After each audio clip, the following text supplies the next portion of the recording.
যারা ওসমান হাদির উপর হামলার ঘটনায় জড়িত তারা যেখানেই থাকুক না কেন কাউকেই ছাড় দেওয়া হবে না। মহান বিজয় দিবস উপলক্ষে জাতির উদ্দেশ্যে দেয়া ভাষণে একথা বলেন প্রধান উপদেষ্টা ডক্টর মোহাম্মদ ইউনূস।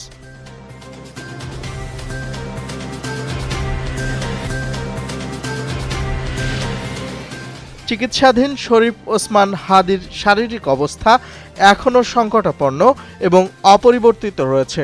সিঙ্গাপুরে হাসপাতালটির চিকিৎসকদের বরাত দিয়ে গণমাধ্যমে এসব তথ্য জানান ঢাকা মেডিকেল কলেজ হাসপাতালের চিকিৎসক।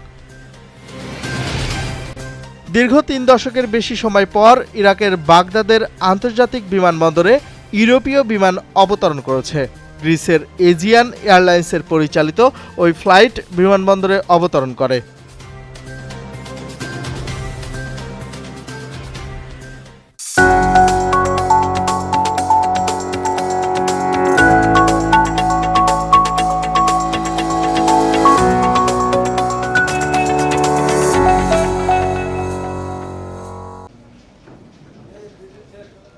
চট্টগ্রামে মহান বিজয় দিবস উপলক্ষে জনসাধারণের জন্য 2টি জাহাজ উন্মুক্ত করেছে বাংলাদেশ কোস্টগার্ড পূর্ব জোন।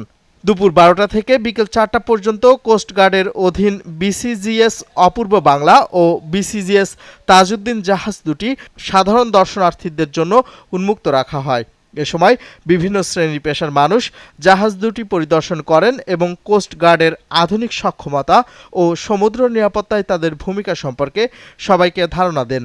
এ সময় জাহাজের অধিনায়ক লেফটেন্যান্ট কমান্ডার মোহাম্মদ আশিকুর রহমান জানান, মহান বিজয় দিবসের চেতনায় অনুপ্রাণিত হয়ে বাংলাদেশ কোস্টগার্ড ভবিষ্যতে দেশ ও জনগণের সেবায় অটল থাকবে।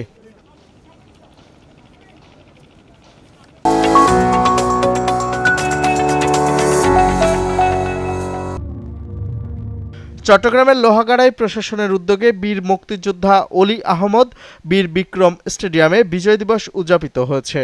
এ সময় লোহাগাড়ার বিভিন্ন সরকারি বেসরকারি প্রাথমিক মাধ্যমিক ও উচ্চ মাধ্যমিক বিদ্যালয়ের শিক্ষার্থীরা এতে অংশ নেয়। অনুষ্ঠানে ছিল বিজয় দিবসের স্মৃতিচারণ, মঞ্চনাটক, নৃত্য পরিবেশন সহ নানা আয়োজন। পরে অংশগ্রহণকারীদের মধ্যে ক্রেস্ট প্রদান করা হয়।